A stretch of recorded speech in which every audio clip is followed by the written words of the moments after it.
y vamos a iniciar. Entonces, en el, uy,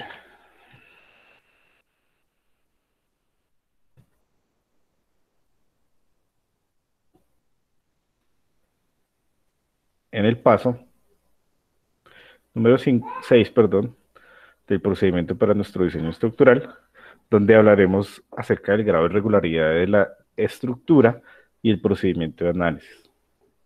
Esto lo vamos a tocar a manera general. Seguramente cuando andemos en el cálculo de la irregularidad de una edificación, pues vamos a hacer el respectivo análisis, el cálculo de la edificación que estemos analizando en ese momento. Pero ahora vamos a hablarlo de concepto general, vamos a ver unas imágenes para entender cómo ese tipo de irregularidades van a afectar a nuestras edificaciones, cualquiera que sea, y cómo ese tipo de irregularidades, por medio de unas imágenes, pueden llegar a generar hasta el colapso en las edificaciones. Entonces son patologías constructivas o de diseño que se han concedido y no se han remediado. Y algunas de ellas se están haciendo actualmente, por ejemplo en Bogotá, con el aval de las curadurías, y no se tiene control de ellas. Y vamos a ver, digamos, un ejemplo muy reciente de lo que sucedió en el sismo de Ecuador, donde muchas de las estructuras que tienen unas irregularidades, incluso presentes en algunos de los barrios y edificaciones acá en Colombia, sufrieron fallas severas y hasta el colapso en las mismas. Entonces, por eso es importante que preguntemos y por eso fue importante la lectura que ustedes realizaron para poder entender en mayor medida lo que vamos a hablar el día de hoy. Entonces vamos a hablar en primera instancia de nuestras irregularidades de tipo torsional, que son las de tipo 1. Nosotros tenemos irregularidades tanto en altura como irregularidades, ¿sí? Como irregularidades de planta, como irregularidades de planta, como irregularidades de redundancia.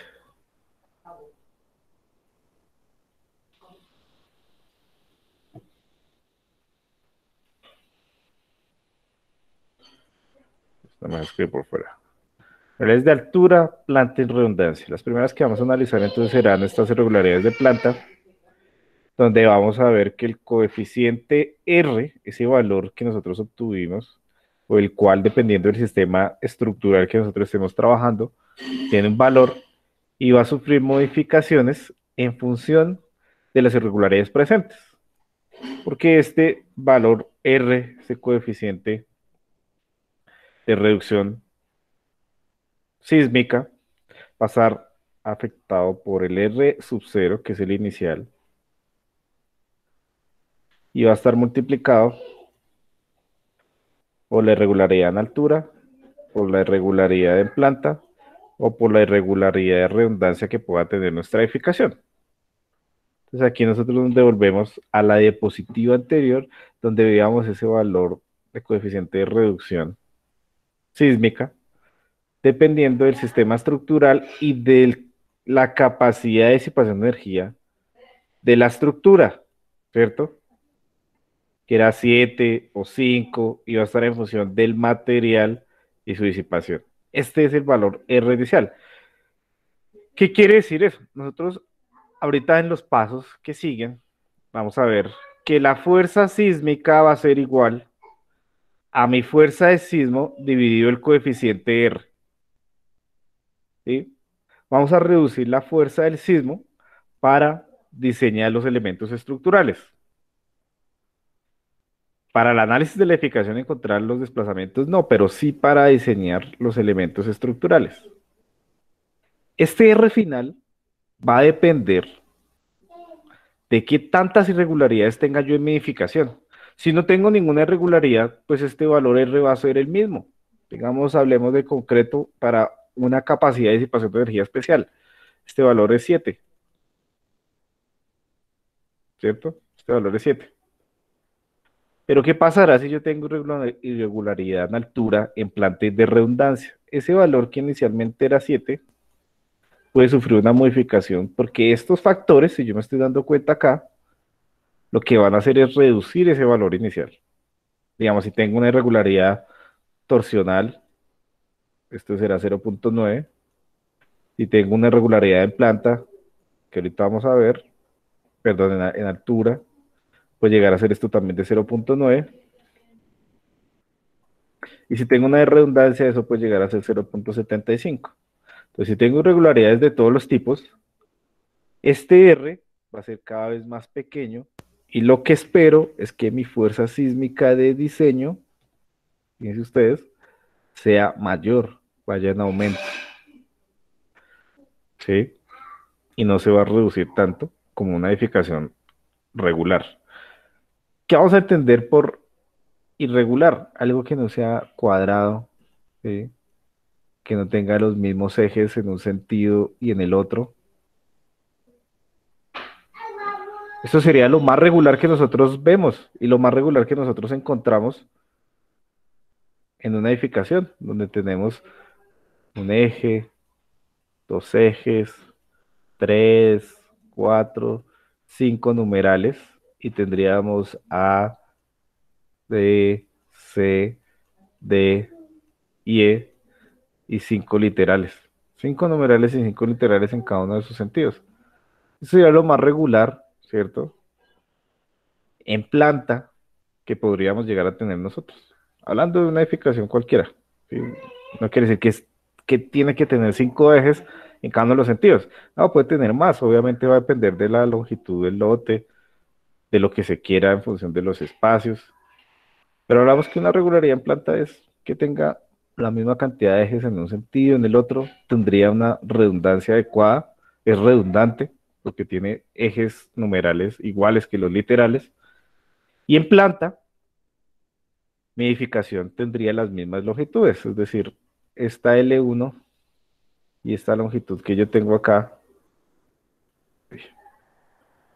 que sería mi longitud L2,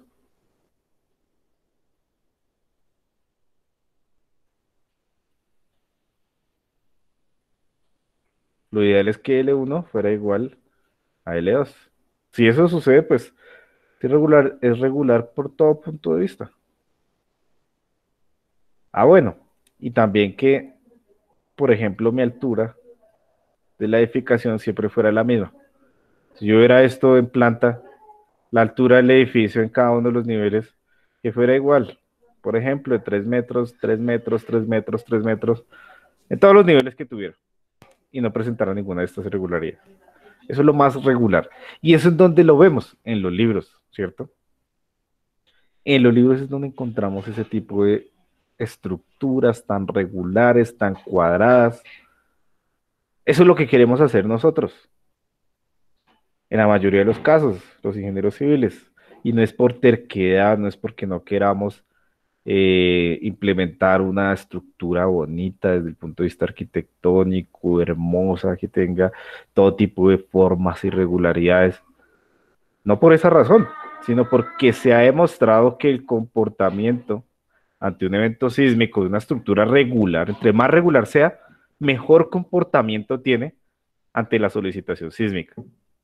Es por eso que nosotros lo que es irregular lo castigamos, lo que es irregularidad la castigamos.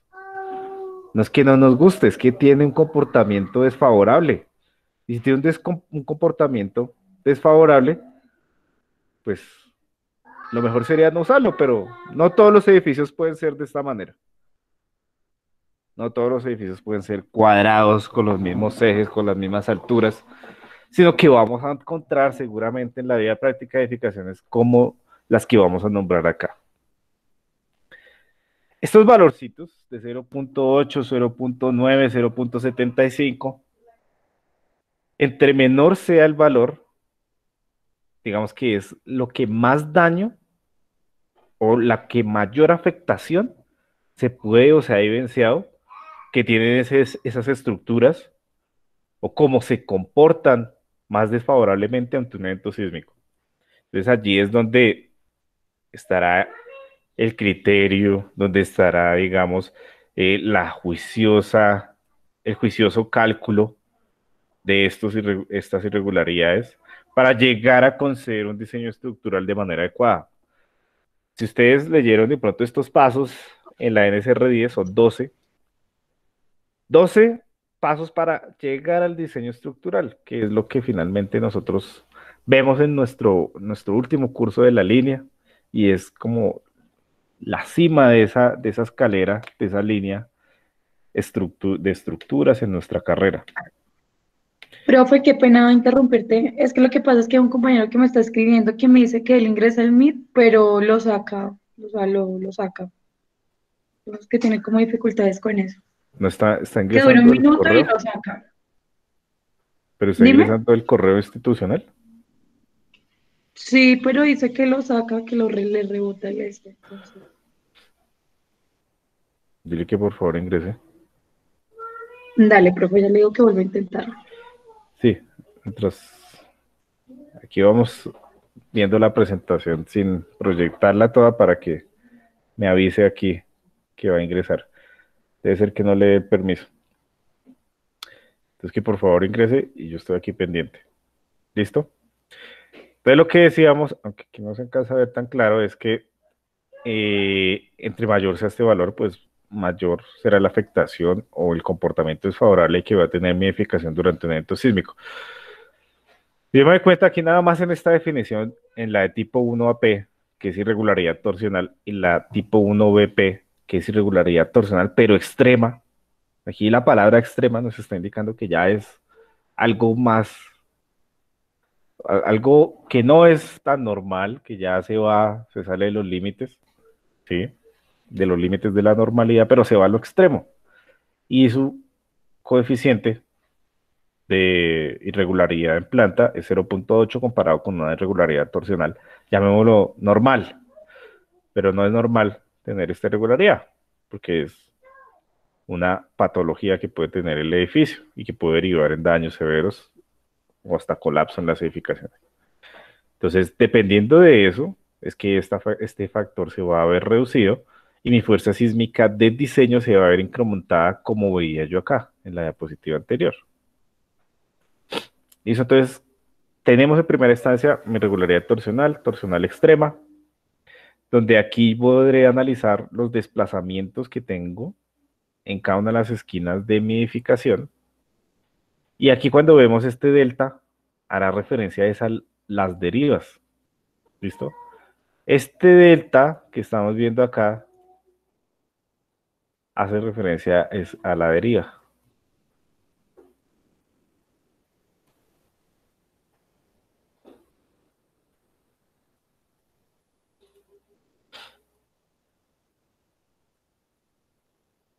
¿Y qué es eso de deriva?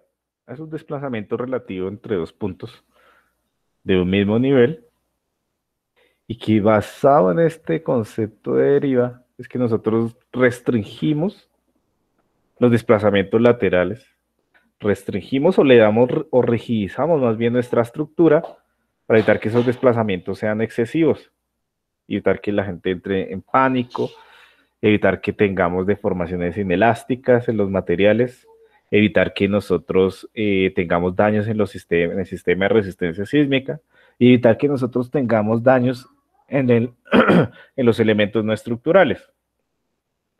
Si esa deriva, medida en dos puntos, en el punto 1 y punto 2 de extremos de mi edificación, ¿sí? Está entre el 40 o el 20% en cuanto a su valor del promedio de esos dos, entonces yo digo que tengo una irregularidad torsional. Si es superior a ese 40%, pues mi irregularidad ya se convierte en una irregularidad torsional extrema. En este punto del curso esto no lo podemos calcular, no lo sabemos calcular, pero no me interesa calcularlo en este momento, a no ser que a mí me den estos valores. Por ejemplo, aquí me dicen un valor de del 1% de la altura de piso. Me están dando el valor y me dicen que la altura de piso es 3 metros. Y aquí me dicen que esto es el 2% de la altura del piso. Entonces ahí sí yo puedo aplicar fácilmente estas formulitas y determino si hay irregularidad torsional o hay irregularidad torsional extrema. Puede ser, ¿cierto? Nosotros tenemos parcial el día jueves, perdón, el día viernes, ¿cierto? Según la programación. Entonces, hasta lo que veamos hoy entró en el parcial. Va a ser, si me dan estos datos, yo lo puedo calcular fácilmente, pero que yo pueda calcular ahorita la deriva, eso no lo puedo hacer porque no tengo el conocimiento aún. Pero que espero que este curso todos aprendan a calcular una deriva y que más que calcularla la entiendan y el por qué. ¿Listo? Y si esa diferencia entonces se da entre algún valor de estos dos, vamos a tener irregularidad torsional. Ahora, irregularidad tipo 2P, retroceso de las esquinas, vamos a tener una irregularidad que es un coeficiente de 0.9, el cual vamos a ver afectado este R sub O. Algo importante es que si yo presento más de una irregularidad en planta, yo voy a tomar el comportamiento más desfavorable.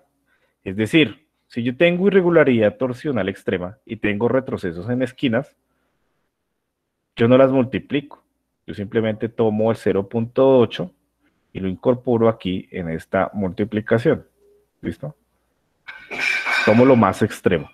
No tomo todo, sino solo el más extremo y afecto el coeficiente de reducción de energía sísmica.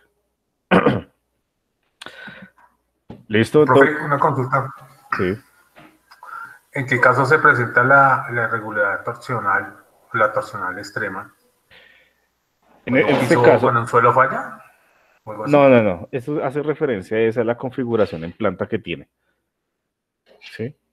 Esto no está asociado al comportamiento del suelo, está asociado a la estructura como tal. Todo lo que vamos a ver está asociado a la estructura y esto es en la configuración en planta. Entonces, entre más alargado y más plano sea mi edificio, pues seguramente esto va a tener unos efectos torsionales, ¿cierto? Cuando eso vaya hacia un sentido y vuelva y vaya hacia el otro, pues la torsión que van a sentir mis columnitas en esa edificación, pues va a ser mayor. A diferencia de que si yo no tengo esa configuración, sino más bien yo le coloco, si aquí le coloqué 3, aquí le coloco otros 3 ejes, estoy hablando, pues ahí la torsión ya se ve reducida, ¿cierto? En función de lo que les decía, entre más regular sea mi edificio, pues menos irregularidades, va a tener menos comportamientos desfavorables ante las solicitaciones sísmicas. Si yo ya no tengo eso tan alargado y con solo 2 ejes en un sentido y 3 en el otro, sino más bien hago una estructura con un ancho más considerable, con una longitud igual, y le incorporo otro eje, pues lo que yo voy a tener como resultado es que los desplazamientos sean inferiores, las derivas, seguramente la diferencia entre esas derivas no es tan alta y no me genera una torsión en mis columnas, no me genera este movimiento torsional. Aquí. ¿Sí? Viene el sismo y ese movimiento se genera de aquí para allá, de allá para acá. Entonces esa torsión en las columnas sí puede tener afectación. Pero esto simplemente me dio en planta. No tiene que ver el suelo ni nada de eso. ¿Sí está claro? Sí, profe, gracias. Listo. Entonces esa sería nuestra primera irregularidad. Y pues va a depender de los valores que estamos viendo acá.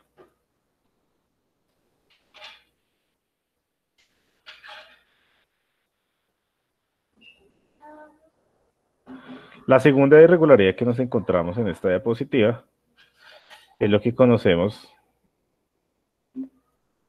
como la de retroceso en esquinas. ¿Y cómo vamos a calcularla?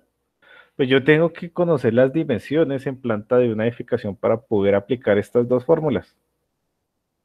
Se tienen que cumplir las dos, no una sola. ¿Qué es eso de retroceso en esquinas? Por ejemplo, digamos que B tiene 7 metros, A, digamos que tiene, por poner un valor, 3 metros, ¿cierto? D en este caso tiene los mismos 7 metros, y C aquí en este caso tiene 2 metros. Entonces veamos qué debemos cumplir. Primero, A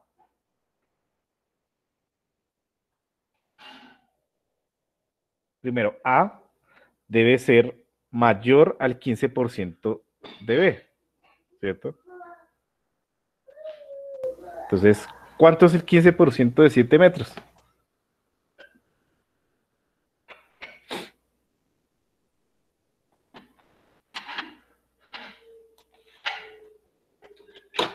Entonces hagamos acá el cálculo. 7 por 0.15. 1.5. 1.5. ¿A es mayor? 1.05.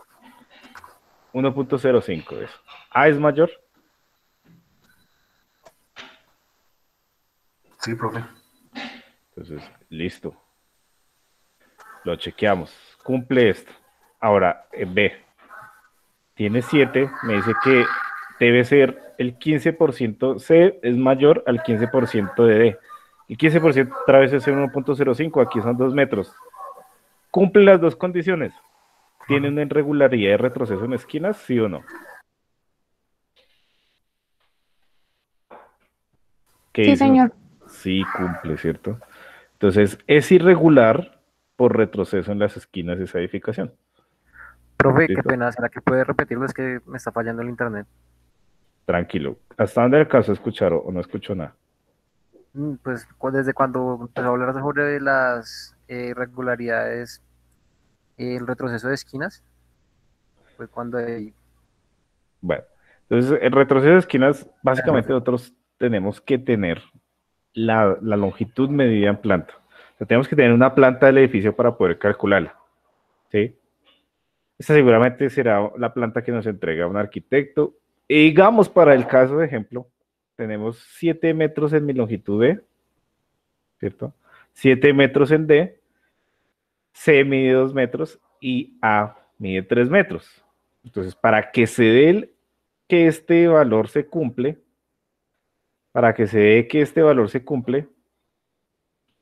yo debo tener dos condiciones. Primero, que A sea mayor al 15% de B. Entonces nosotros, este B,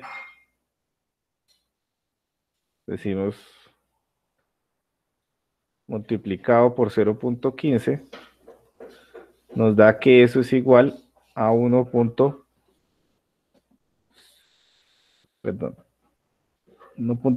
fue que nos dio, ¿cierto? Sí, señor.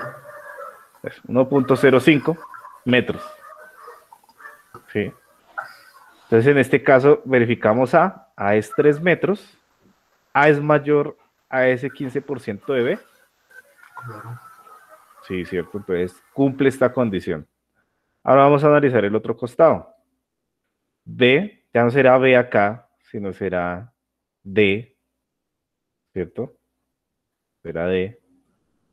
Por 0.15 nos da el mismo valor porque D y B tienen la misma longitud, 1.05, y C es mayor al 15% de D. Cumple las dos.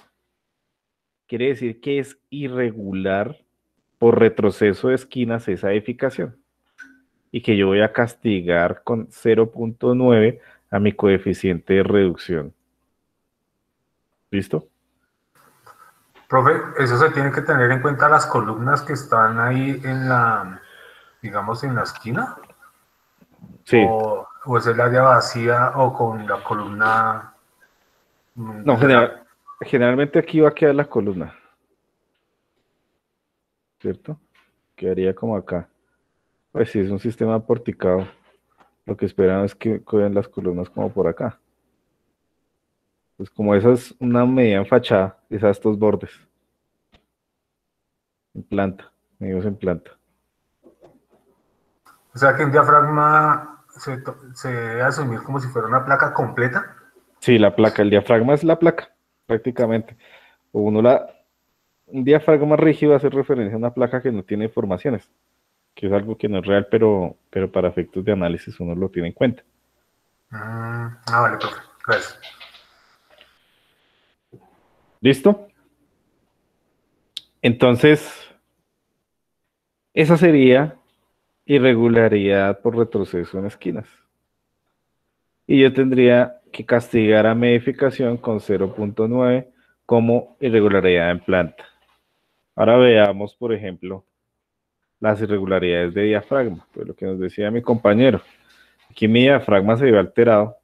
Yo generalmente lo que considero es que mi diafragma es infinitamente rígido, que no se tienen en cuenta las deformaciones, perdón, que no se tienen en cuenta las deformaciones producto de las cargas a las cuales se ve sometida la losa, sino que es rígido y sirve para transmitir cargas.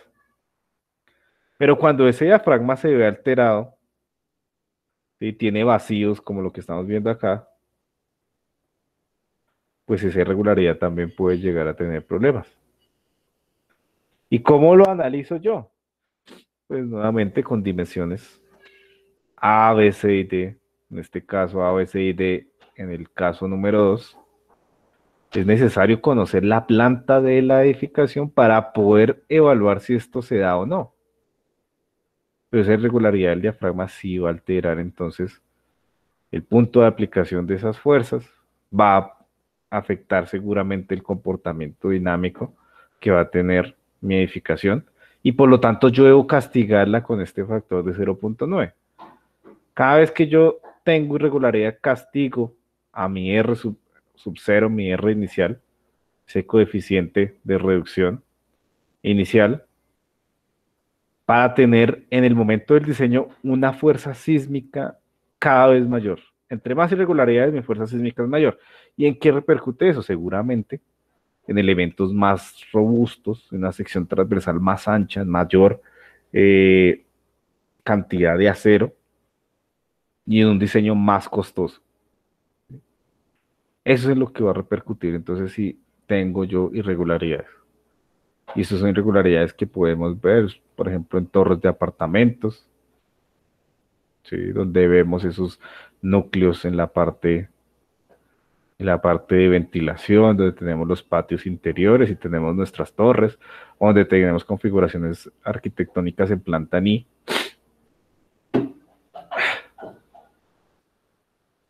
Eso es lo que podemos llegar a ver. ¿Cierto? Dame un momento.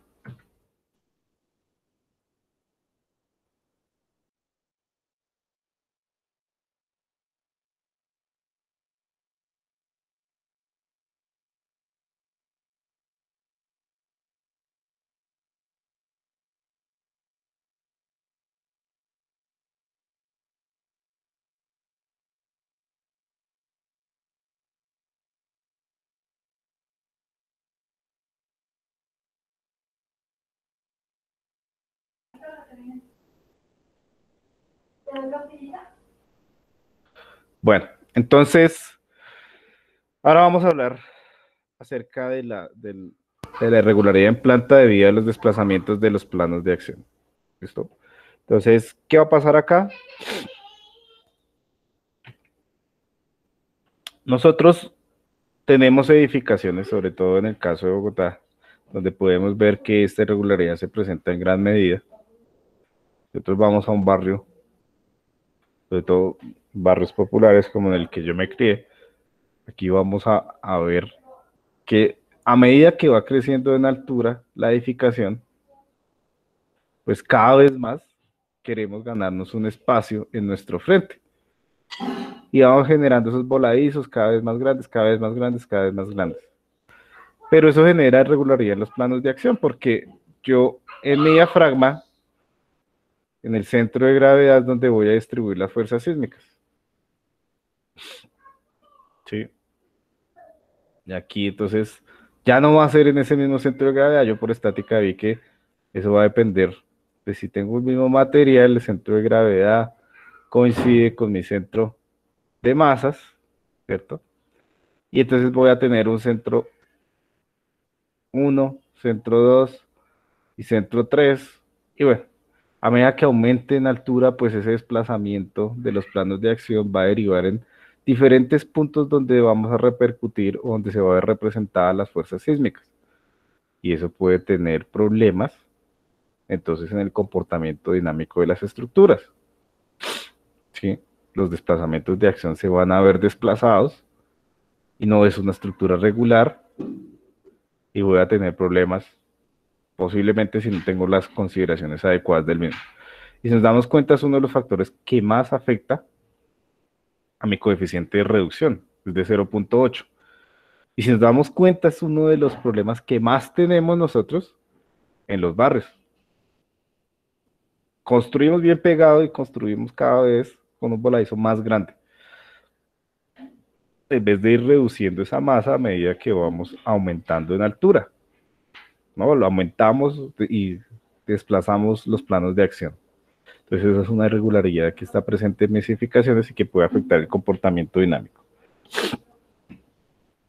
Irregularidad tipo 5P, sistemas no paralelos. Entonces en los sistemas no paralelos yo debería tener generalmente, lo que yo coincido estructuralmente y lo que he visto en libros es que son plantas rectangulares, plantas cuadradas y que tengo sistemas paralelos. Pero cuando eso no se da, como el ejemplo que estamos viendo acá, ¿sí? En planta, mis sistemas no son paralelos, sino más bien que llegan y se encuentran en un punto proyectado a la longitud y no son paralelos, sino conforman más bien aquí como si fuera un triángulo rectángulo similar, pues entonces yo tengo una irregularidad por ese tipo de sistema. Y eso se puede ver en algunas edificaciones. Y ese tipo de irregularidad lo castigamos con un factor de 0.9. Ahora pasemos a revisar lo que son las irregularidades en altura. La primera que analizaremos o que veremos será la irregularidad de piso flexible. En esta irregularidad, básicamente, se va a basar en la rigidez que nosotros podamos tener en nuestra columna, en la columna del piso, en la cual la altura que vamos a tener sea una altura superior. ¿Y por qué una altura superior? Porque si nosotros miramos lo que se estaba generando en un ensayo, por ejemplo, el que veamos en resistencia de materiales, cuando llevamos diferentes columnitas y las sometíamos a diferentes cargas axiales, nosotros veíamos que entre más larga fuera mi columna, ¿cómo se presentaba la falla? ¿Cómo era que se presentaba la falla entre más larga fuera mi columna?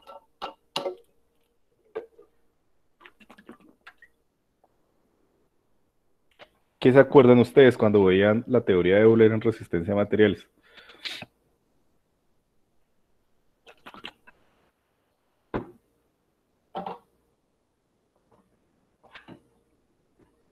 ¿No se acuerdan nada?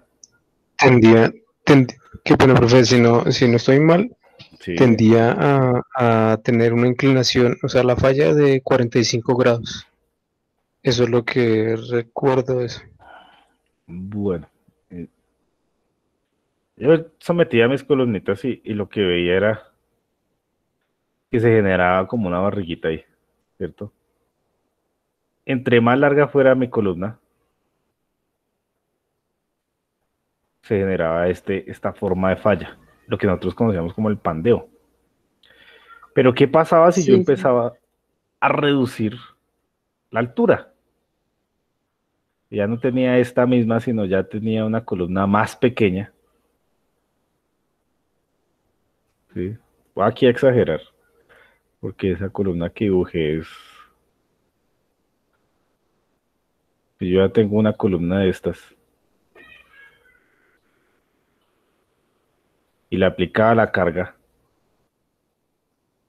¿Cómo esperaba yo que fallara eso? Pues ya no fallaba por pandeo, sino yo aquí veía como un aplastamiento en la parte inferior y existía la falla. Entonces, A medida que yo tengo una esbeltez en mi columna más grande, lo que yo espero es que si esta carga es de 100 y mi estructura 100 kilonewtons, pongámosle un valor, y mi estructura falló por el aplastamiento, ¿ustedes creen que la misma magnitud de carga que hace fallar a mi estructura más esbelta, a mi columna más larga, es ese mismo valor de 100? ¿Será mayor o será inferior?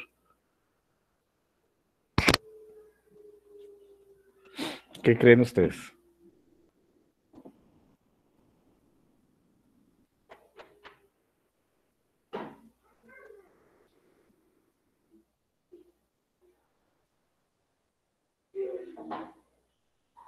¿Inferior?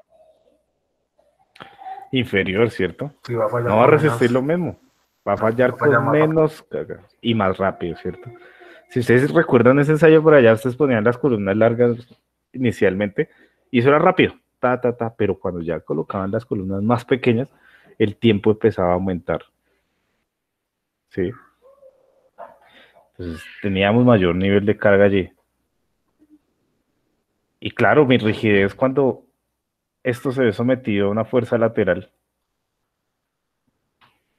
pues seguramente va a resistir o tiene mayor rigidez una estructura, una columna que tenga una menor longitud, fíjense ustedes, por mi fórmula de rigidez, ¿cierto? Una estructura, una columna con menor rigidez tendrá con menor longitud tendrá una mayor rigidez, que es a la que hace referencia acá la NSR10. Mi rigidez es 3 veces el módulo de elasticidad por la inercia sobre la longitud al cubo. ¿Sí? Entre más altura tenga, miren cómo se ve afectada la rigidez por la longitud al cubo. En cambio, entre más pequeña, mayor rigidez, porque va a ir este valor reduciendo y va a aumentar la rigidez lateral. A eso es lo que hace referencia acá. Mi regularidad de piso flexible extremo. A la rigidez que pueda tener en el piso superior, que debe ser por lo menos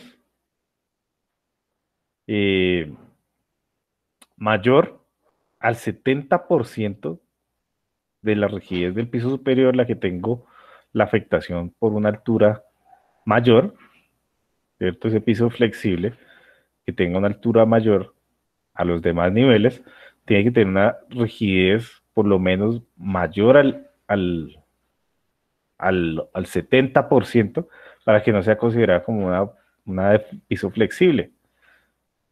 No debe estar entre un 70 a un 80% de la rigidez de los 3 pisos siguientes, de los 3 pisos superiores. No debe estar entre el 70 al 80, debe ser mayor al 80% de esa rigidez lateral. ¿Y cómo calcular rigidez? De esta manera, con esta formulita.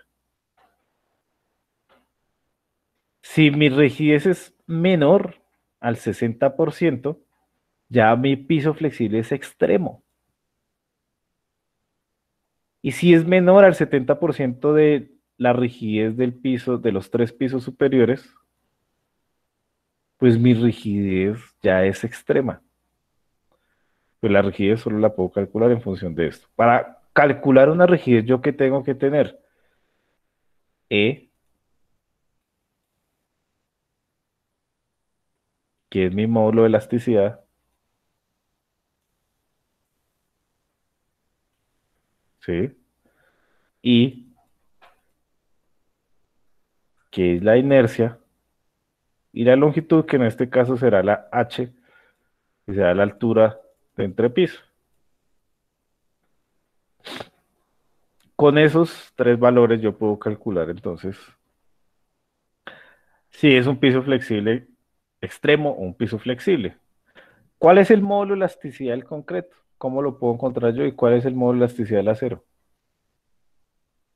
¿Cuál es el módulo de elasticidad del concreto? ¿O cómo lo calculo? ¿Será uno? ¿Tiene varios valores? ¿Qué creen ustedes?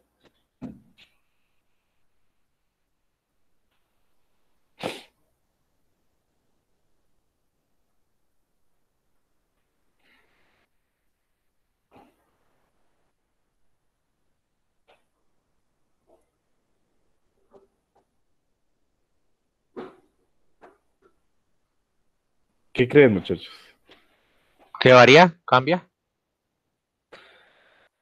¿Cierto? Va a cambiar. ¿Y va a cambiar en función de qué? Entonces tenemos una formulita en la NSR10 que nos sirve para variar el módulo de elasticidad en función de la resistencia a la compresión en concreto, de este F' sub C. 4700 por F' sub C, siendo F' sub C la resistencia a compresión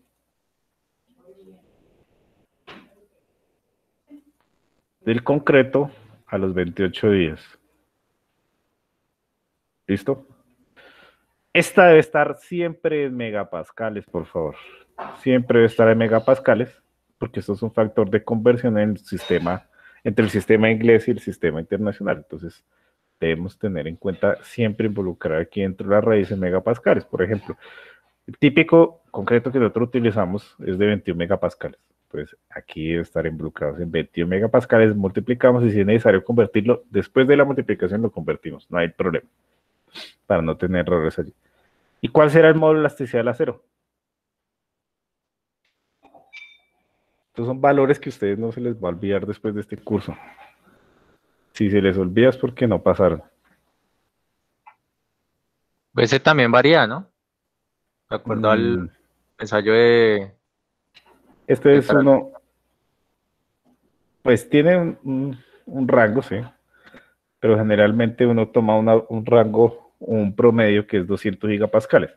Lo que dice el compañero puede estar entre 190 a 210 gigapascales, pero este es el módulo aproximado, o digamos promedio que uno toma, 200 gigapascales, pero están entre 190 a 210. ¿Listo? Esos dos valores que podemos determinar y con eso sacamos la sección, el módulo de elasticidad, la inercia. Pues si yo tengo una sección rectangular, va a ser B por H al cubo sobre 12, ¿sí? Esa va a ser la inercia de mi sección rectangular o cuadrada, B por H al cubo sobre 12.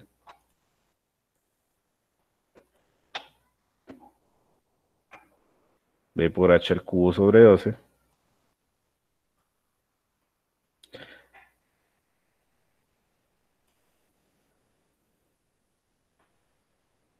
Entonces será la inercia medida con respecto al centroide. B por H al cubo sobre 12. Y la longitud, pues sí va a ser la longitud que yo tenga en el entrepiso. ¿Listo? Eso es a lo que hace referencia entonces acá. Y esa será la manera de calcularlo. Distribución de masas. Entonces esta irregularidad, ahorita en el grupo anterior, una compañera nos preguntaba de, por ejemplo, las piscinas.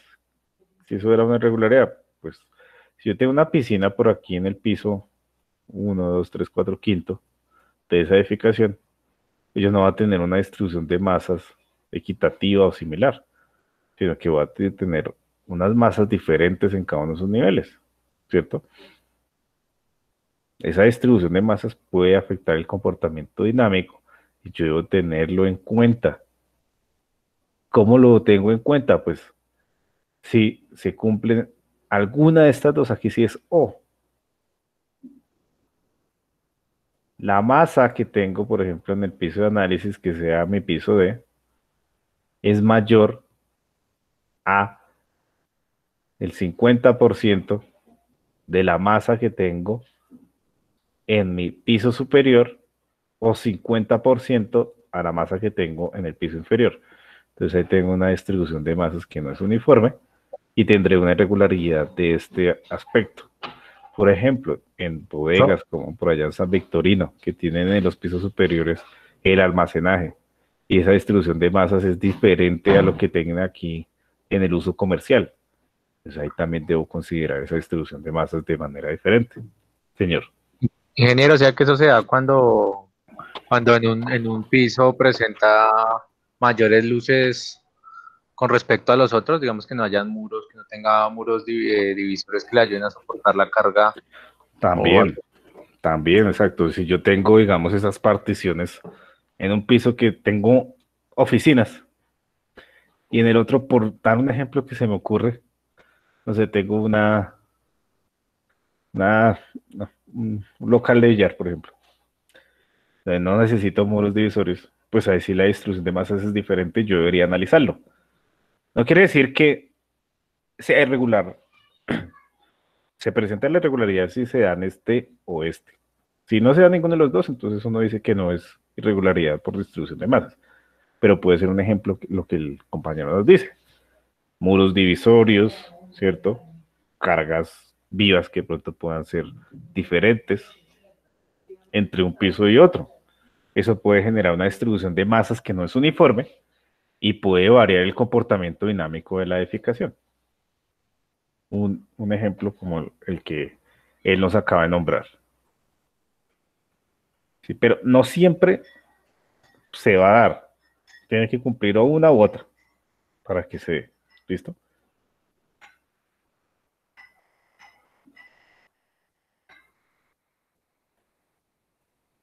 Ahora veamos irregularidad de tipo 3A. ¿Qué es esa irregularidad de tipo 3A? Entonces, mi irregularidad habla es de una irregularidad de geometría. ¿Qué va a pasar con esa irregularidad de geometría? Entonces, la diferencia entre la dimensión que tengo en la parte superior, ¿cierto? Y la parte inferior de mi edificación es de el 70%, ¿cierto? Debe ser mayor al 30% de mi piso o de mi configuración que tenga en el último nivel. Por ejemplo, pongámosle aquí un valor así como hicimos anteriormente. No sé, pongámosle que estos sean 6 metros B y que A entonces sean 12 metros. Entonces aquí lo que operaría es 12 metros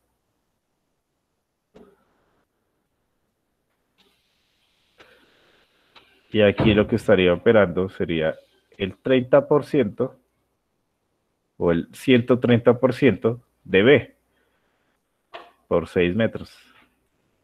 1.3 por 6, ¿cuánto nos da?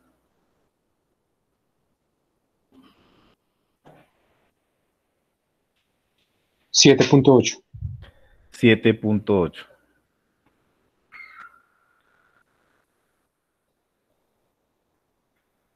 A es mayor a 7.8.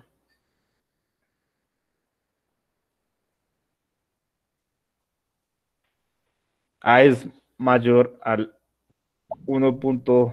O el 130% de B. Sí, Sí, claro. Entonces, ¿es regular o no es regular? es irregular. Es irregular. Entonces, esto se cumple irregular. Será mi edificación. ¿Listo? Entonces, esto es así un ejemplo para que veamos. Si yo les coloco esto en el parcial, ustedes pueden hacer esos calculitos fácilmente y me dicen las irregularidades que tiene en mi edificación. ¿Listo? Ahora, desplazamientos dentro de los planos de acción. Esto es sencillo. Si hay una diferencia entre la continuidad de mi columna, existe estos desplazamientos dentro de los planos de acción. Esa es una de las irregularidades que yo digo, esto se puede evitar, no es necesario colocarlo, esto tiene un mal comportamiento. Esto se ha evidenciado que puede tener daños leves, severos y graves en las edificaciones. Y si yo esto lo puedo acordar con el arquitecto y puedo llegar a una solución, ¿para qué me pongo a generar una irregularidad en una edificación que sé que tiene un problema? Me evito un dolor de cabeza, duermo tranquilo y genero un consenso con el arquitecto. Le digo, "Vea, hermano, esto le va a salir más costoso, tiene que reforzar el valor finalmente, no va a verse repercutido en el beneficio que puede tener su edificación. Entonces, mejor no generemos estos desplazamientos dentro de los planos de acción y evitemos que tengamos problemas en esos nodos durante eventos sísmicos. Esta es una de las irregularidades que yo creo que se puede evitar hablando uno con el arquitecto. Esto casi no se ve. Se ve pues, de pronto en estructuras que son ya construidas y como nos damos cuenta, castiga con el 0.8. Es decir, esto tiene un comportamiento de los más desfavorables ante las solicitaciones sísmicas que cualquiera de las otras irregularidades presentes acá. Entonces, esta es una de las irregularidades que yo digo, esto se puede evitar. En la medida de lo posible, no hagan esto. No lo hagamos. Irregularidad de piso débil. Profe, Sí. profe, qué pena. Entonces, teniendo en cuenta eso, o sea, la transferencia de esfuerzos se estarían yendo hacia las vigas, No, o sea, porque no aquí directo. uno cuando hace este tipo de desplazamientos, la norma se lo permite hasta un valor. Y no tengo aquí presente la longitud exacta que uno puede generar ese desplazamiento de los planos de acción, pero uno lo que hace es que refuerza y genera una continuidad en el refuerzo. ¿Sí? Uno genera una continuidad en el refuerzo, pero no en la columna, en la longitud de la columna. Pero el refuerzo sí continúa en toda la columna desde la cimentación hasta el punto más alto. ¿Sí me explico? Sí, señor, No sí. no es que se genere ahí, digamos, una carga puntual, que creo que es lo que su merced estaba pensando, de pronto se le generó la duda. Sí, sí, sí. No, no se genera aquí la carga puntual, sino que el refuerzo sí, sí se le da continuidad.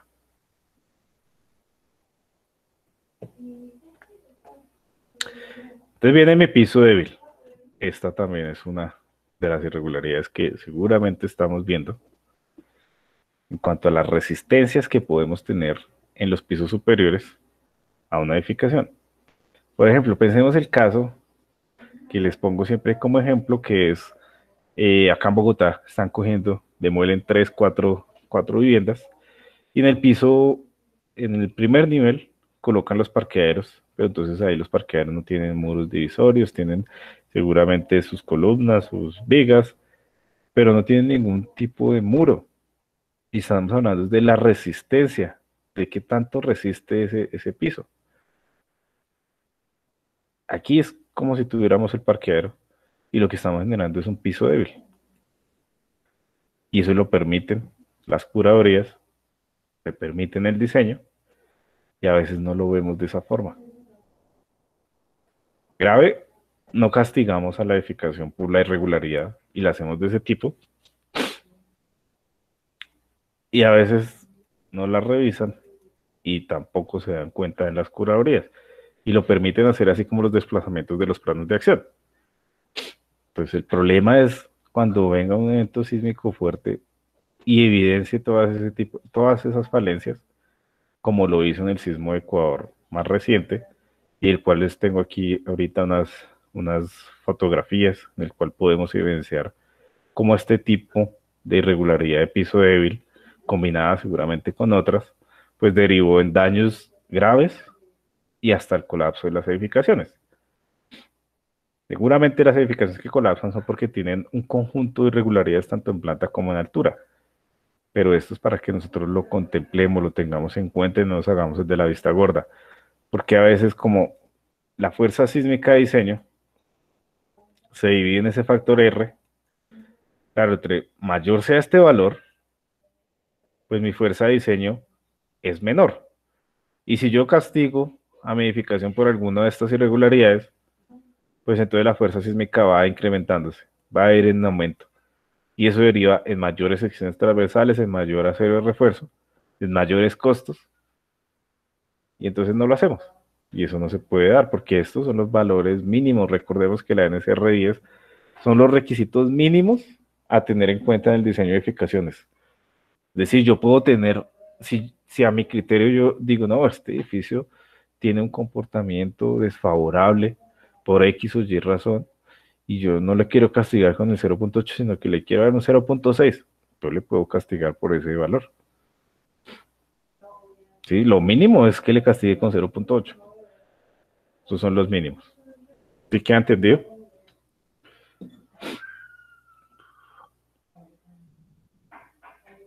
Aquí hasta aquí vamos bien. ¿Hay alguna duda? De lo que hicieron como tarea, ¿tienen alguna consulta? ¿Algo que les haya surgido duda? ¿O todo bien? No hay problema. Profe, yo tengo una duda. Sí. Pues es similar al desplazamiento dentro del plano de acción. Si yo tengo pues una construcción que se ve en los barrios, tengo mi placa y lo que hacen a veces es hacer columnas para que amarren los muros de mampostería. Sí. ¿Es viable? Pues sí, pero me voy a adelantar aquí un poco. A ver, aquí donde está la imagen que se perdió. Mire, es como si hiciéramos esto. Si colocamos dovelas o los elementos de confinamiento en la mampostería, pero en los pisos superiores y en los pisos inferiores no, pues no estamos haciendo nada. Estamos confinando solamente en esos niveles, pero se debe transmitir al nivel de la cementación para disipar esa energía en toda la estructura, ¿cierto? Y todo debe estar amarrado y se supone que va a trabajar como una estructura monolítica. Esa es la idea. Pero cuando esa continuidad de los elementos no se da, mire lo que puede repercutir. Colapso de la edificación. Que aquí se tienen unos elementos, se tienen como unas columnas, pero aquí en el primer piso no. Entonces, por acción de gravedad, esa edificación seguramente se tuvo ahí muchísimo tiempo, pero viene un evento sísmico fuerte y esto es lo que desencadena. Esto a manera de ejemplo. Lo que yo le entiendo es algo como esto. Digamos, aquí está nuestro muro, ¿sí? Va hasta allá. Pero entonces está todo en mampostería. A veces lo que hacen es colocar dovelas, o columnetas, como lo llamen, que son elementos de confinamiento. Eso está permitido, ese sistema estructural por la NSR10, digamos, siempre y cuando esos sistemas, esas dovelas o esos elementos de confinamiento tengan una dimensión menor a los 4 metros, pues no vamos a tener problemas, ¿sí? Obviamente dependiendo del diseño estructural. Si el diseño estructural arroja que eso debe estar cada 3 metros, pues esas son las luces máximas en las cuales yo debo tener un muro sin confinar. Pero deben estar en toda la sección de los muros, todo el sistema de muros, no solamente en un piso y en el otro no, porque si no viene lo que está pasando acá. Seguramente aquí no pusieron ningún elemento de confinamiento, miren, yo por aquí no veo nada concreto y por eso lo deduzco, nada de concreto, solamente esto y esto.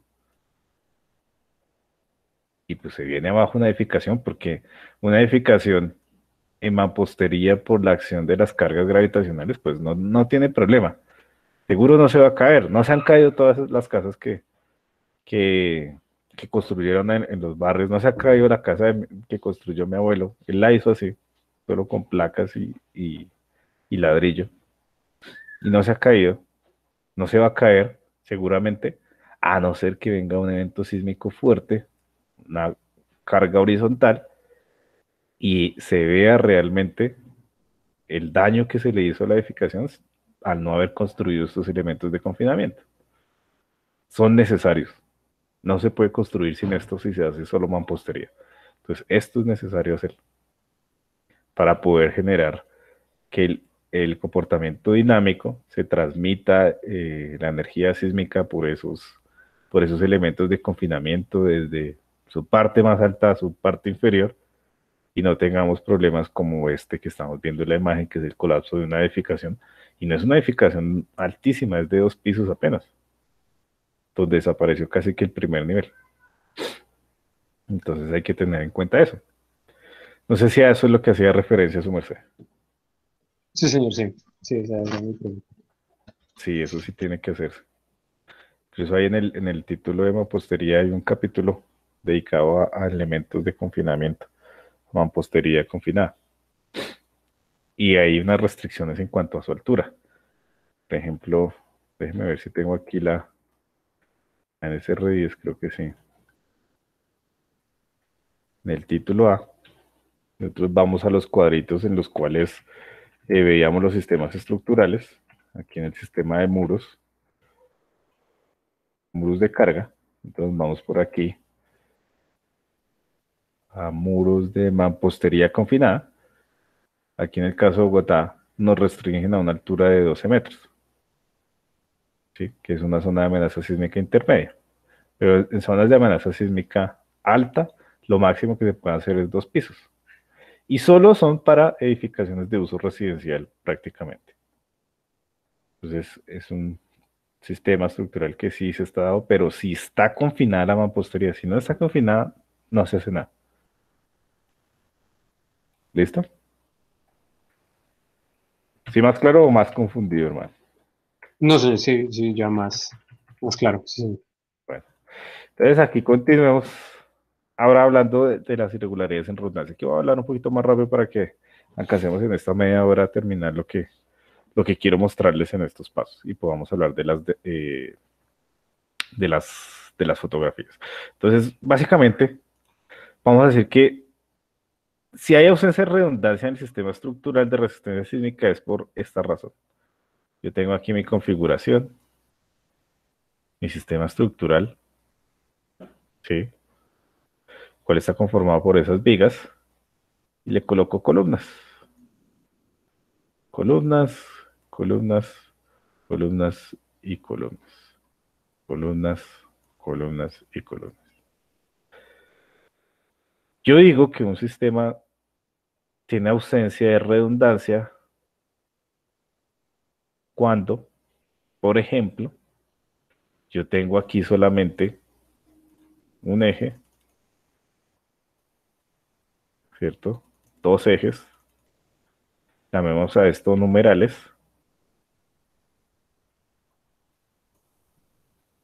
Y llamemos a esto literales.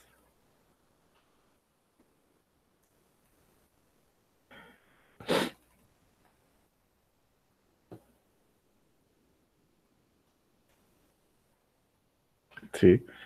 ¿Por qué ausencia de redundancia? Cuando uno dice redundante, es cuando repite mucho. A veces yo soy redundante en algunas palabras y repito lo mismo. Porque básicamente nosotros nos... nuestro análisis estructural se basa en hacer las estructuras que tengan un comportamiento adecuado ante eventos sísmicos. Entonces, siempre esos eventos sísmicos, vuelvo redundante con eso. Lo repito y lo repito, ¿cierto? Si yo tengo dos ejes en un sentido y cuatro en el otro, ¿será que yo tengo ausencia de redundancia en el sistema estructural de resistencia sísmica? ¿O será que mi sistema es redundante? ¿Qué opinan ustedes? Así solamente con esta palabra de redundancia. Redundancia es que se repite mucho. Y si hablamos de ausencia, ¿tendrá ausencia o será redundante? ¿Qué creen ustedes?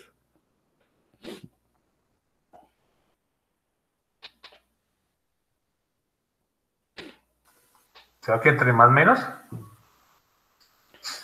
Sí, profe.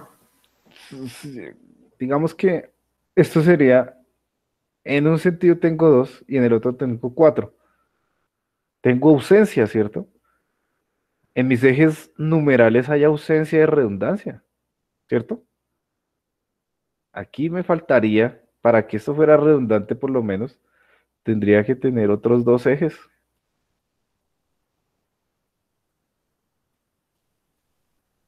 Y mi sistema estructural se volvería redundante en un sentido y en el otro, ¿cierto? Tendría aquí, pongamos esto el eje número 4.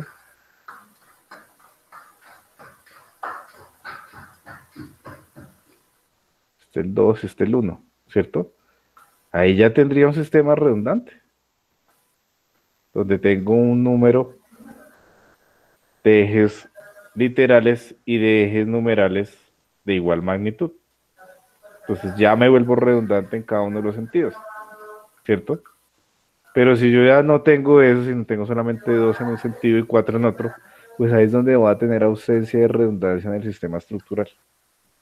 Y ese factor de reducción es el más grande. ¿Por qué? Porque ese comportamiento, cuando hay ausencia de redundancia, es de 0.75. Porque en la medida de las posibilidades y como recomendación, no utilicen uno y dos ejes en un sentido de su edificación mínimo utilicen 3, porque se ha demostrado y se ha evidenciado que ese comportamiento en edificaciones que tienen únicamente 2 ejes en alguno de los sentidos de las direcciones principales es catastrófico, puede tener fallas graves y hasta el colapso. Entonces, en la medida de las posibilidades, como mínimo 3 ejes en cada uno de los sentidos, para Por ejemplo, garantizar un mejor comportamiento estructural. Y más pues o sea que una económico. bodega es eso, ¿sí? No, una bodega es porque, digamos, ahí es una edificación de un piso y ya se trabaja como una estructura de un péndulo invertido. Esto, digamos, hablemos de edificaciones que tengan más de 2 niveles. ¿Listo? Entonces, en una bodega, sí es por necesidades de, de espacio, pero una bodega tiene, eso es una concentración de masas en la parte superior, donde tendríamos la cercha, y no vamos a tener ese problema, si está bien diseñada. Pero en una edificación que tenga 3, 4, 5, 6, o a veces esos edificios que son muy largos, pero no tienen un ancho considerable, ahí es donde podemos llegar a tener problemas. Problemas como volcamiento ante los momentos de un evento sísmico o fallas por ausencia de redundancia en el sistema estructural. Pero hay bodegas que les construyen como 4 viviendas encima o 3, ¿no? Pero, Para aguantar redundancia. Bueno, eso es una pero falla, ¿no? sí, Una sí, mega falla. ahí tocaría ver el sistema estructural y si pusieron por lo menos como mínimo 3 ejes. Si hay como mínimo 3 ejes, o si dejaron esto vacío, pues ahí sí pueden tener problemas. Pero si hay por lo menos un eje atravesando, ya digamos que se merma en cierta medida el comportamiento desfavorable que puede tener ante el evento sísmico.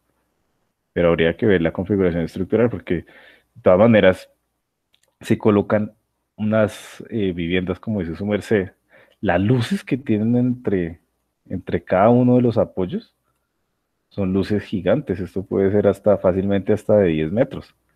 Entonces eso es una luz de 10 metros, controlarla con una sola viga o demás es complicado porque la altura de esa viguita puede estar entre 90, 80 a 1,10 m, dependiendo de las cargas. Entonces, imagínese. Y no creo que tenga eso.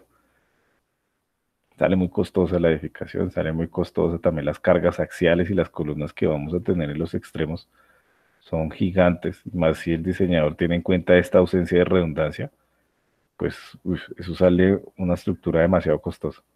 Se puede hacer, pero sale muy costoso, teniendo en cuenta la torsión y la redundancia que se puede generar allí. Entonces sí hay que revisarlo, pero pues a veces lo hacen. Eso eso no evita nada. Hay construcciones y uno se da cuenta de unas cosas que hacen que no cumplen con nada. A veces sacan la licencia y la licencia está muy bien.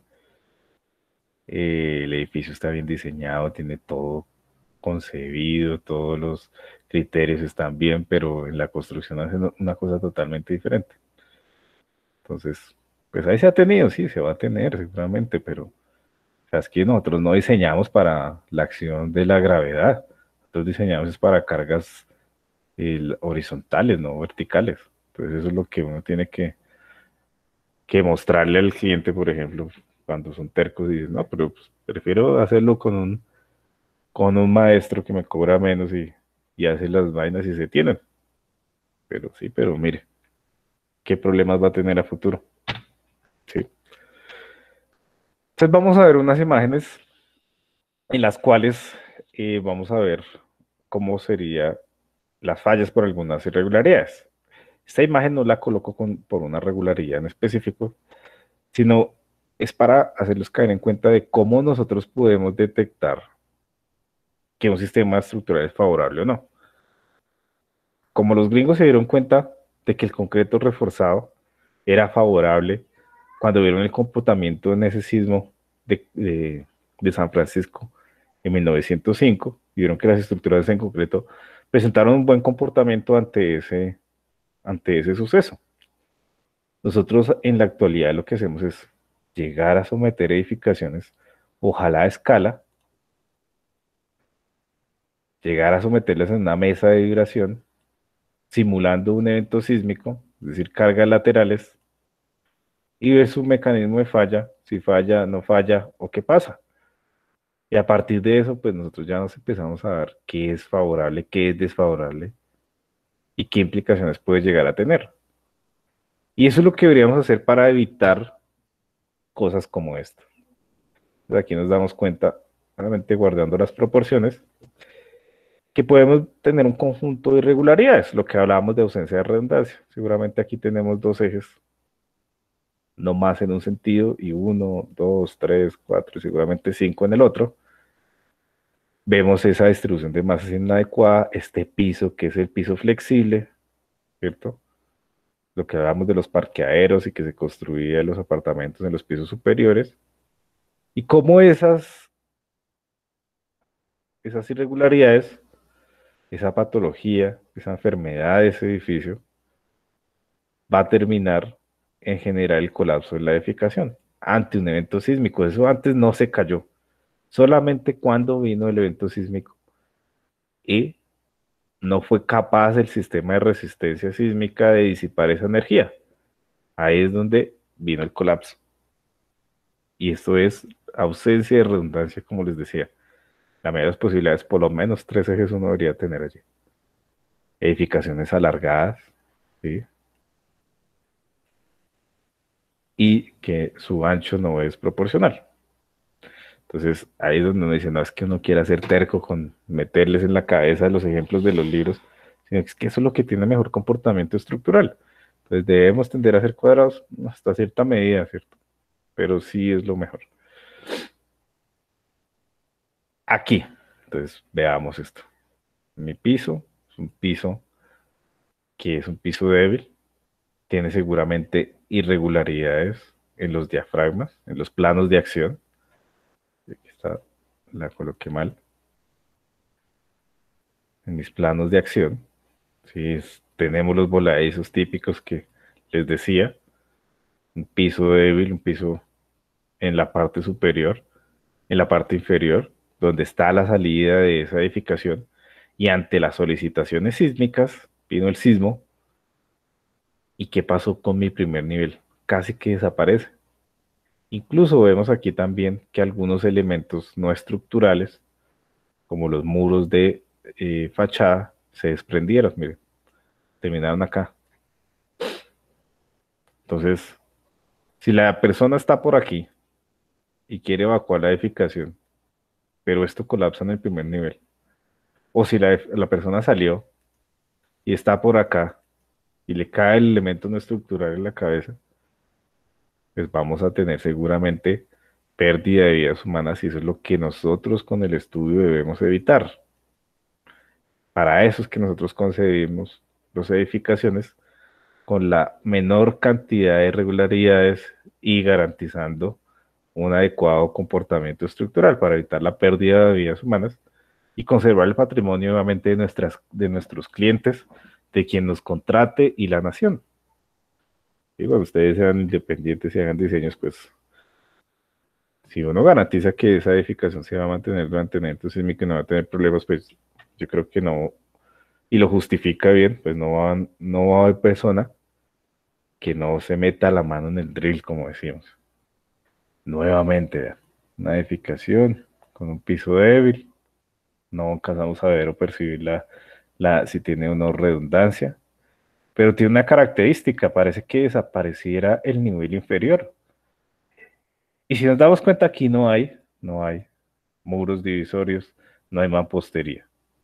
Algo similar a lo que se está haciendo cuando no se tienen sótanos y se hacen ese tipo de edificaciones con distribuciones de masa y pisos débiles en la parte inferior donde se dejan los parqueaderos. Bueno, esta es una foto de la presentación o diapositiva anterior, y aquí la que les había mostrado como ejemplo de nuestro compañero, en la cual decíamos, miren, aquí no se ve concreto, se ve muy poco concreto, parece que no tuviera dovelas, parece que fue la mampostería sobrepuesta, y esto también se ve mucho en los barrios acá en Bogotá. Entonces hay que tener esos elementos de confinamiento, esos finalmente son los que nos van a ayudar a disipar la energía del sismo. Sino aquí la mampostería o esas estructuras que son muy viejas como las de adobe y tapia pisada, son las que tienen mayores problemas porque no disipan energía de un evento sísmico. Simplemente por la acción de la gravedad se comporta bien, pero cuando viene mi carga lateral, ahí es donde tenemos los problemas. Ahí es donde necesitamos elementos que nos ayuden a esa disipación. Si no los tenemos, pues esto seguramente es lo que va a pasar. Y lo que decíamos, no es una edificación de 5 o 6 niveles, es de 2 pisos apenas. Y eso lo vemos mucho acá en Bogotá.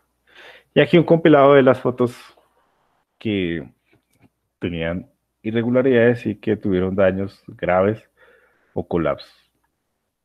Por ejemplo, también habíamos visto esta, donde no teníamos continuidad de los elementos, teníamos esas esquinas, ¿sí? Las esquinas que no tienen, entonces, algún elemento de apoyo generan desplazamientos de los planos de acción, seguramente torsión. Miren acá, esa esquina no tiene, y lo que ocurre es este tipo de fallas en los nodos del edificio. Y ahí se tiene, pero esto es un daño considerable. Aquí está poniéndose en tela de juicio la estabilidad global de la edificación. Puede derivar no solo en este tipo de daños, que por lo menos acá yo creo que pudieron evacuar la edificación, pero otras edificaciones no ocurrieron con la misma suerte y colapsaron. Colapsaron. Miren aquí, esta irregularidad de esas alturas, dobles alturas, concentraciones de masas, pisos débiles, esas esquinas sin apoyo, de desplazamiento de los planos de acción, y derivó en que la edificación colapsó. De igual manera acá. Alturas superiores en estos pisos a los pisos superiores, un piso débil, ¿cierto? Irregularidades en, en los planos de acción, y que derivó en el colapso de esa edificación. Entonces, es algo que debemos tener en cuenta y que no podemos obviar por ninguna razón. Otro tipo de irregularidad o patología que se presenta seguramente en edificaciones aquí en el ámbito local son estos, donde por efecto de los movimientos sísmicos las edificaciones van a tener desplazamientos laterales. Desplazamientos laterales. Eso desencadena en golpeteo en edificaciones, en un golpeteo que puede derivar en el colapso de un piso intermedio de una edificación, y no la edificación ni más pequeña, ni intermedia, ni más alta. Perdón, no es la edificación pequeña ni la más alta, es la intermedia. Esto está generando, estos dos edificios generan como un sándwich a esta edificación, y si yo no tengo la coincidencia de mis losas, yo no tengo que estas losas coinciden, sino que están en diferentes alturas, ¿qué va a pasar? Es que esto va a generar fuerzas que van a golpear seguramente en las columnas del edificio colindante, o en los elementos de disipación de energía, o en los muros de corte. Y si la estructura está sufriendo por disipar la energía de un sismo, y a eso le sumo que venga otro edificio y me le golpee ahí en los nodos a mi edificación, lo que puede derivar es que llega un punto en que no resiste, no soporta, y colapsa un piso intermedio. ¿Sí? Eso también lo vemos mucho nosotros acá en Bogotá, donde cada vez pegamos más cerquita al vecino, lo más cerca posible para ganarnos la mayor cantidad de área, o si no, llegamos y hasta compartimos el muro divisorio, y no lo hacemos para ganarnos 12 centímetros, 15 centímetros. Entonces, por ganarnos espacio estamos comprometiendo hasta la vida de las personas que más queremos, porque son las que ocupan ese tipo de viviendas, ¿cierto? Con las que compartimos nuestra vida. Cambios de uso. Bueno, aquí debería estar esta seguidita. para que viéramos que no son edificaciones de mediana y baja altura las que tienen este tipo de inconvenientes por el golpeteo, sino también vemos acá edificaciones de 3, 2, 5 niveles, en las que vuelve y sufre el daño la edificación intermedia, no la más alta ni la más pequeña, sino la intermedia, y se desaparece uno de los niveles. En este caso fue el piso número 2. Vino acá, seguramente se empezaron a golpear, golpearon. La estructura, si no tiene los elementos de confinamiento, una estructura adecuada, y sufre para disipar la energía del sismo, pero tras del hecho vienen otras dos y le pegan a los lados. Pues miren lo que va a desencadenar, que colapsó un piso intermedio. Esto nosotros lo estamos teniendo en cuenta con algo que se llama una junta sísmica. Y el código en SR10 nos obliga a tenerla en las edificaciones nuevas. Pero esto a veces no se respeta. No sé si porque no tenemos la conciencia necesaria.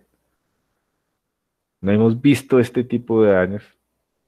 Y estamos esperando a que ocurran para entonces ahí sí empezar a tomar conciencia, ya sea las alcaldías locales, las curadurías, la entidad que necesite ir a verificar que eso realmente se construya, que se dilaten, porque si igual sacan el permiso con la junta y no hay una supervisión, no hay nadie que vaya y verifique que efectivamente eso quedó así, pues lo mismo da,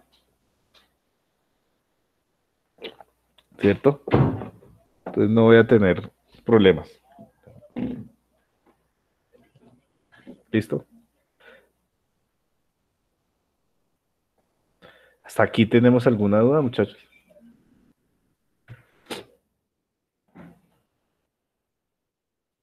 No, ¿Hay señor. alguna pregunta?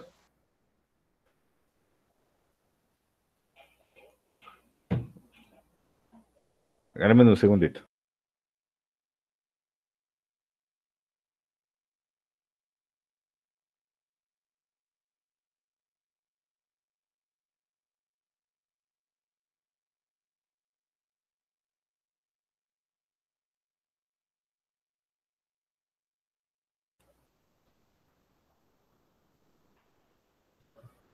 Bueno, entonces aquí lo que estamos viendo en esta imagen es una falla y realmente esta falla puede no estar asociada a lo que les voy a decir, pero yo la conceptualizo en lo que quiero hacerles ver o transmitir, que es los cambios de uso en las edificaciones.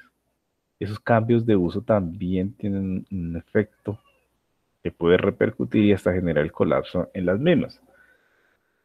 Yo digo, si esta edificación se diseñó para un uso residencial, pero posterior se empezó a almacenar, se empezó a hacer un bodegaje de estos bultos, de sea lo que sea, pues el peso que va a resistir o al que se va a ver afectada va a ser superior al de diseño, al que yo concebí o que tuve en cuenta en el diseño estructural. ¿Qué va a pasar?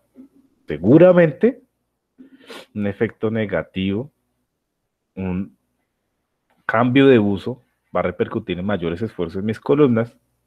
Y si no se cae por la acción de la gravedad, porque tiene un buen diseño, pues seguramente se puede llegar a generar problemas o un colapso cuando vengan las cargas laterales, las cargas horizontales.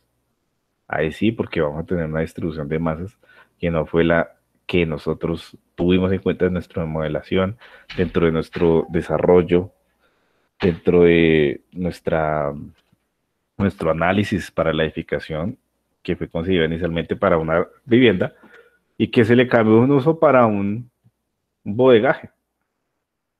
Entonces esos cambios de uso son los que tienen que ayudar en reforzamientos, en aumentar la sección transversal de mi columna, ponerle más acero de refuerzo, y eso solo me lo da a partir del análisis, de entender, de ver el comportamiento, de ser claro en las memorias de cálculo, de saber para lo cual es construido, y que en esos cambios de uso pues se involucre el ingeniero civil y haga un aval o un peritaje de esa edificación para ver si está en condiciones de soportar ese cambio o no. Y si no, pues entonces proponer la medida de reforzamiento. Ya para finalizar con esto, con esta irregularidad, entonces no es necesario solamente supervisar el sistema de resistencia sísmica, sino también los elementos no estructurales. Fijémonos en esta imagen donde vemos que nuestro enchape en ladrillo y nuestro muro divisorio colapsaron y se vinieron abajo. Se vinieron abajo y seguramente cayeron en la entrada de un hospital. Entonces viene la persona herida que seguramente tuvo algún problema en su edificación, le cayó una pared encima, bueno, no ha muerto, pero viene aquí a la entrada del hospital y le cae el muro encima. ¿Qué va a pasar? Los elementos no estructurales también deben estar diseñados ante solicitaciones sísmicas y deben tener una supervisión, deben tener eh, un amarre aquí, ¿cierto? En nuestra viga superior, nuestra viga inferior, para que seguramente no generen este tipo de desprendimientos y esta falla ante solicitaciones sísmicas.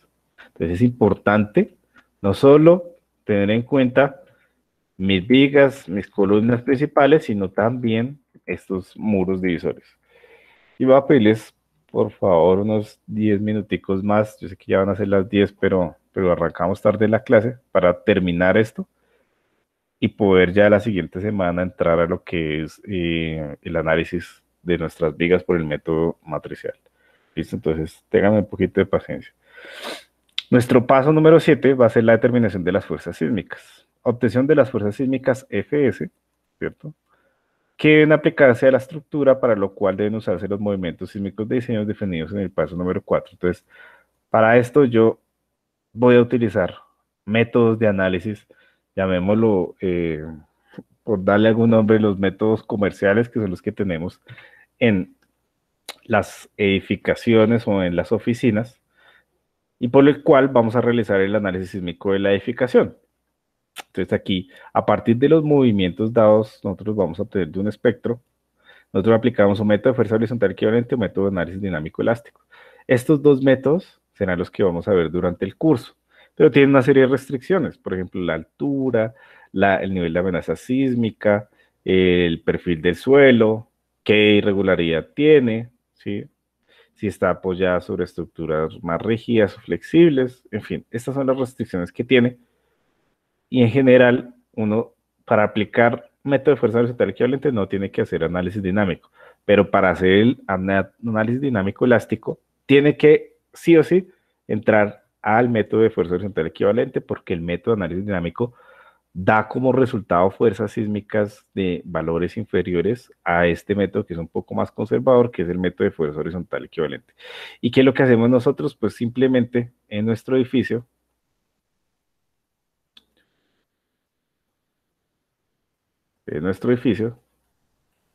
sea cual sea,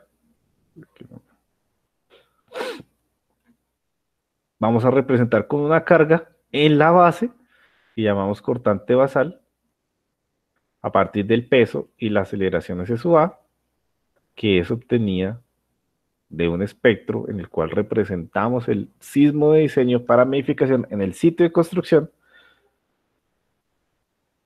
Representamos entonces el sismo en una sola carguita, que es en su base, que es lo que conocemos como el cortante basal o la fuerza de sismo, el cortante sísmico.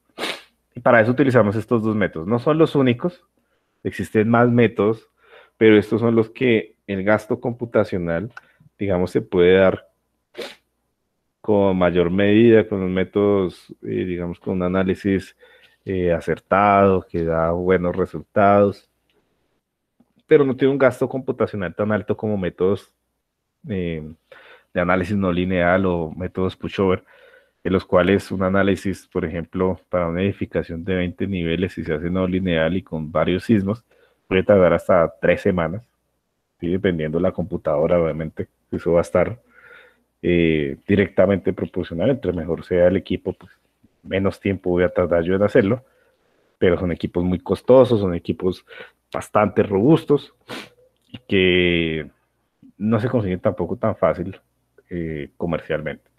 Entonces, Estos métodos de análisis son los que más se utilizan y por eso es los que vamos a ver nosotros. Pero hacia dónde va a ir la tendencia es hacer esos análisis no lineales en función del avance en software y de computadoras que vamos a tener nosotros y que estamos teniendo y que hemos tenido durante estos años. Luego encontraremos a partir de ese análisis los desplazamientos horizontales. Esa va a tener en cuenta entonces los efectos torsionales de la estructura, ¿cierto? Y las derivas, que es un desplazamiento relativo entre niveles contiguos. Y esa palabra de derivas, nosotros la vamos a ver mucho y la hemos escuchado seguramente en alguno de los cursos. Derivas serán necesarias controlarlas por diferentes razones. Por la deformación elástica en los elementos estructurales y no estructurales, por garantizar estabilidad global en la estructura, por garantizar que no existan o que sean en la menor dimensión posible los daños en los elementos tanto estructurales como no estructurales. Es decir, los muros divisorios, particiones, enchapes, acabados, instalaciones eléctricas y mecánicas. Eso es lo no estructural. Y los elementos que hacen parte del sistema de resistencia sísmica, entonces si es dependiendo de esos 4 grupos que nosotros vimos de los sistemas estructurales, puede ser mis muros de cortante, puede ser mis elementos de vigas y columnas en pórticos, ¿cierto? Pueden ser mi mampostería estructural, pueden ser esos elementos de confinamiento que habló el compañero, pueden ser mis estructuras metálicas, los arrastramientos. Entonces depende del sistema estructural. Pero en sí, todo lo que está encargado de disipar la energía sísmica es lo que vamos a considerar dentro de elementos estructurales.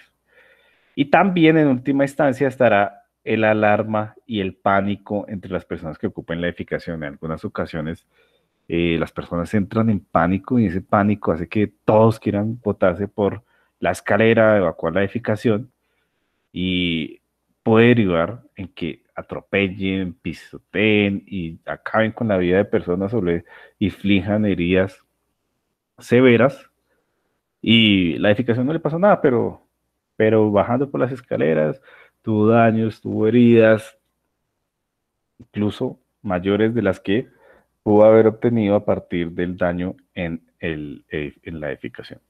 Entonces, esas son las razones por las cuales nosotros vamos a controlar la deriva. Esto lo estamos viendo muy rápido acá, pero lo vamos a calcular.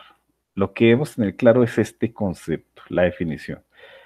La deriva es el desplazamiento horizontal relativo entre 2 puntos colocados en una misma línea vertical, en 2 pisos o niveles consecutivos de la edificación. Entonces, ¿qué es esto? Tenemos nuestra columna.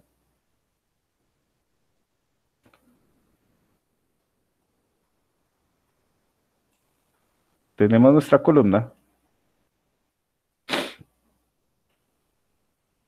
Y aquí tenemos un piso, el piso superior, el piso inferior. Esto puede desplazarse hacia este lado, ¿cierto? Este punto de mi piso superior puede desplazarse hacia este lado. Pero entonces, este desplazamiento relativo entre esos 2 puntos es lo que yo voy a controlar como la deriva. ¿Sí? Yo lo que quiero evitar es que ese desplazamiento sea el valor, digamos, el menor valor. Ahorita vamos a ver las restricciones, para evitar que yo tenga deformación inelástica. Si esto se restringe, pues en mis nodos no voy a tener deformación. O lo que espero es que no tenga deformación elástica, que tenga una estabilidad en la estructura. Que si aquí viene un muro de mampostería, si estos desplazamientos hacia allá están restringidos, pues el muro de mampostería no colapse como en la edificación, como en el hospital, en esa imagen que vimos allí. ¿Sí? Que no genere la alarma de pánico entre personas, porque mi movimiento no va a ser tan grande hacia un lado y hacia el otro. Y si ese movimiento, digamos, es mermado, es controlado, pues la persona va a sentirse seguramente un cierto nivel de seguridad y no va a entrar en pánico. Entonces, esa es la necesidad de controlar la deriva. Y va a estar en función de la altura de piso. esta HPI es altura de piso.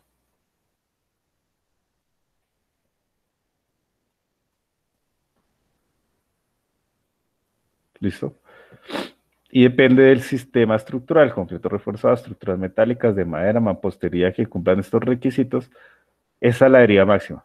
Pero si mi mampostería no cumple con los requisitos de A.6.4.22, entonces la deriva se restringe aún más a 0.5% de la altura. ¿Quiere decir esto? Que si yo tengo aquí una altura de entrepiso, entre mi punto superior e inferior de 3 metros, la deriva máxima que yo voy a tener es de 30 milímetros. ¿Listo? Eso es lo que quiere decir. Que será el 1% de esa altura total de piso. Y luego vendrán las combinaciones de las diferentes solicitaciones. Esto va a estar en función del título B de la NSR10, donde vamos a ver que vamos a combinar todos los efectos ortogonales que vamos a tener en cada una de las direcciones principales de mi movimiento sísmico. Voy a tener en cuenta que mi movimiento no solo se va a presentar en una coordenada norte-sur, sino también puede venir en dirección este-oeste, haciendo referencia a las dos direcciones principales y que tiene también una componente vertical.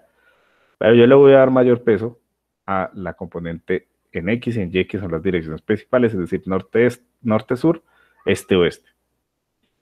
Y que además puede estar combinado con la solicitación por carga viva, con la solicitación por carga muerta, ¿por qué no? Por los eventos como el granizo, ¿por qué no? Como los eventos combinado también con el evento de viento, y esas combinaciones de las diferentes solicitaciones y las que voy a tener acá involucradas en mi paso 12. Como les digo, vamos a ver con mayor detalle cuando lleguemos allí. Y ahí sí llego al diseño de los elementos estructurales, que será el último paso, en el cual yo voy a aplicar unas fórmulas, unos criterios, unas consideraciones, y en el caso del concreto reforzado me voy a mi título C. ¿Listo? Pero si nos damos cuenta de esos 12 pasos para llegar al diseño estructural, 11 son de análisis estructural. Entonces, si yo no hago un correcto análisis, esto de los diseños de los elementos estructurales, pues no está bien, no va a quedar bien. Por más de que me arrojen unas cuantillas, unas secciones, unos distanciamientos para mis estribos, ¿sí? Unas varillas, las que sean, una cuantía, unos números bonitos ahí en mi programa de computadora. Si el análisis no está bien, pues el diseño va a quedar mal. He allí la importancia de tener un buen análisis estructural para pasar al diseño. Yo tengo un correcto análisis, un adecuado análisis, lo más probable es que el diseño de los elementos estructurales me quede perfecto. ¿Listo? Hasta aquí entonces vamos a evaluar dentro de la teoría que vamos a tener. Si hay ejercicios, serán ejercicios como ese calculito de irregularidades que hicimos el día de hoy. No habrá mayor complicación con los cálculos, simplemente estará limitado a eso. ¿Tenemos alguna duda, inquietud? Profe, o sea que va a ser más teórico. Sí, el parcial va a ser más teoría. Ah, listo, ingeniero, gracias. Y ahorita les subo este video para que lo tengan en cuenta. ¿Alguna duda?